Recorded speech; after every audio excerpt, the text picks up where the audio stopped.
Viewers আসসালামু আলাইকুম। আমাদের Hsk2 এর পর্ব নং 10 এ আপনাকে স্বাগতম। আজকের পর্বে আমরা শিখব আর vs লিয়াং। চাইনিজ ল্যাঙ্গুয়েজে আর এবং লিয়াং এই দুইটার মানেই হচ্ছে দুই, কিন্তু দুইটা হচ্ছে ভিন্ন ভিন্ন ক্ষেত্রে ব্যবহার করা হয়। তো আজকের ভিডিওতে আমরা দেখব হচ্ছে আর এবং লিয়াং আমরা কোন কোন ক্ষেত্রে ইউজ করতে পারি। তো প্রথমে আমরা শিখব আর হচ্ছে আমরা কিভাবে ইউজ করতে পারি। Use R to count. তো আমরা এখানে দেখলাম যে ইউজ আর টু কাউন্ট। তো আমরা যখন কোনো সংখ্যা গণনা করব তো সেক্ষেত্রে হচ্ছে আমরা আর ব্যবহার করব। যেমন এখানে উদাহরণ আছে শি আর মানে হচ্ছে 12। তো এক্ষেত্রে আমরা দুইয়ের উচ্চারণ আর করতেছি। আমরা হচ্ছে শি লিয়াং, এখানে আমরা বলতে পারি না যে শি লিয়াং, এক্ষেত্রে আমরা বলতে হবে যে শি আর 12। এরপরের উদাহরণটি হচ্ছে আর শি, এরপরের উদাহরণটি আর শি আর মানে হচ্ছে 22। তো এই ক্ষেত্রে আমরা হচ্ছে দুইয়ের উচ্চারণ আর করতেছি। ভিউয়ার্স আমরা আরেকটি ক্ষেত্রে আর ইউজ করতে পারি, সেটা হচ্ছে অর্ডিনাল নাম্বার। অর্ডিনাল নাম্বারের ক্ষেত্রে হচ্ছে আমরা আর ইউজ করতে পারি। তো এখানে আমরা হচ্ছে উদাহরণগুলো দেখি, যেমন হচ্ছে টি আর দ্য সেকেন্ড, এখানে টি আর দ্য সেকেন্ড। এরপর হচ্ছে টি আর গ দ্য সেকেন্ড ওয়ান, এরপর টি আর থিয়ান দ্য সেকেন্ড ডে।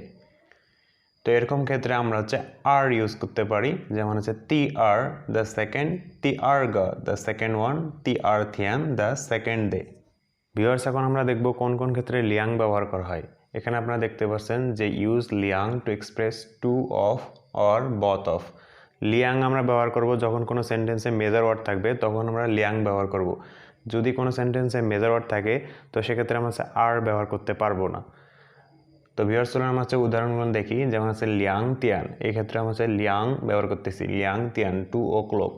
এরপর হচ্ছে লিয়াং গ রেন, লিয়াং মানে এখানে কি দুই, এখানে গ কি আমরা জানি গ হচ্ছে মেজর ওয়ার্ড। তো আপনারা যদি মেজর ওয়ার্ড না জানেন তাহলে মেজর ওয়ার্ড নিয়ে আমাদের একটা ভিডিও আছে, সেই ভিডিওটি দেখতে পারেন।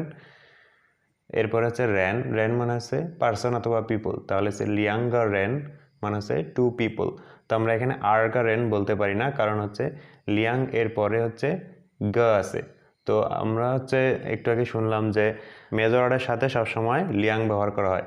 তো এখানে হচ্ছে গ হচ্ছে মেজর ওয়ার্ড।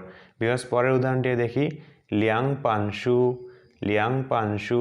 তো এখানে পান হচ্ছে মেজর ওয়ার্ড, আর শু মানে হচ্ছে বুক। আমরা জানি যে শু এর মেজর হচ্ছে পান, তো এখানে লিয়াং পানশু। এরপর এটা লিয়াং পেই খা ফেই। তো এখানে পেই হচ্ছে মেজর ওয়ার্ড, খা ফেই মানে হচ্ছে কফি, তাহলে হচ্ছে লিয়াং ফেই খা ফেই 2 কাপ অফ কফি। এরপর একটি সেন্টেন্স ওয়া ইয়াও লিয়াং জি ইয়ান চিং। তো ইয়াও মানে হচ্ছে হ্যাভ, আর ওয়া মানে তো আমরা জানি ইয়াও মানে হচ্ছে হ্যাভ, লিয়াং মানে হচ্ছে 2, জি এখানে জি হচ্ছে মেজর ওয়ার্ড, ইয়ান চিং মানে হচ্ছে আই, তাহলে আমার দুইটি চক্ষু আছে। তো সেক্ষেত্রে হচ্ছে এখানে জি যেহেতু মেজর ওয়ার্ড, তাহলে আমরা এখানে আর বলতে পারবো না, ঠিক আছে। তাহলে আমাদের বলতে হবে যে ওয়াইও লিয়াং জি ইয়ান চিং আই হ্যাভ 2 আইস। ভিউয়ার্স আশা করি আপনারা হচ্ছে আর এবং লিয়াং এর মধ্যে পার্থক্যটা বুঝতে পারছেন। যদি ভিডিওটি ভালো লেগে থাকে তাহলে আমার ভিডিওটিতে একটি লাইক দিবেন, এবং যারা আমার চ্যানেলটি এখনও সাবস্ক্রাইব করেনি তারা অবশ্যই সাবস্ক্রাইব করবেন। ভালো থাকবেন সবাই, আল্লাহ হাফিজ।